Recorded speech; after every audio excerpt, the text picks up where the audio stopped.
जिथे मराठी भाषेचा विषय येणार तिथे राज ठाकरे यांचं नाव येणार नाही असं होणारच नाही.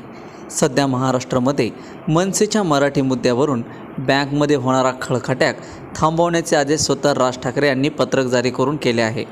नक्की हे काय प्रकरण आहे सविस्तर जाणून घेऊया. नमस्कार, मी सचिन सूर्यवंशी. तुम्ही पाहत आहात आपला गप्पा गोष्टी या यूट्यूब चॅनलला. दरवर्षीप्रमाणे याही वर्षी राज ठाकरे यांनी गुढीपाडवा मेळावा आयोजित केला होता आणि अपेक्षेप्रमाणे असंख्य मनसैनिक या मेळाव्याला उपस्थित होते. यावेळी राज ठाकरे यांनी भाषणामध्ये बऱ्याच मुद्द्यांना हात घातला. त्यातीलच एक म्हणजे मराठी भाषा.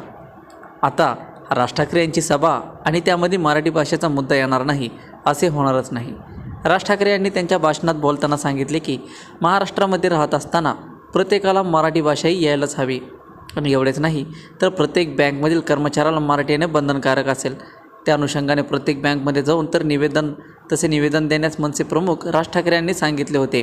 याचे पडसाद सभेच्या दुसऱ्या दिवसापासूनच दिसायला लागले. मनसे कार्यकर्ते प्रत्येक बँकमध्ये जाऊन निवेदन देताना दिसून येत होते. मात्र या निर्णयाच्या विरोधात पण जाणारा काही कर्मचारी वर्ग होता. त्यामुळे हे प्रकरण अधिकच चिघळले जाणार असे वाटत असताना मात्र मंत्री उदय सामंत यांनी राज ठाकरे यांच्या शिवतीर्थ या निवासस्थानी भेट घेतली. या भेटीनंतर राज ठाकरे यांनी एक पत्रक जारी करत मनसे कार्यकर्त्यांना आंदोलन थांबवण्यास सांगण्यात आले आहे. या पत्रकामध्ये राज ठाकरे यांनी सर्व आंदोलकांचे अभिनंदन केले आहे आणि सांगितले की मराठी भाषा आणि मराठी माणूस यांना कोणी गृहीत धरू शकत नाही. हा संदेश जसा गेला तसंच सर्वदूर असलेली महाराष्ट्र नवनिर्माण सेनेची संघटनात्मक ताकद पण दिसली असे या पत्रकात नमूद करण्यात आले आहे. राज ठाकरे यांच्या मराठी भाषेवरून सुरू असलेले आंदोलन सरकार थांबवू शकेल का? तुम्हाला याबद्दल काय वाटते?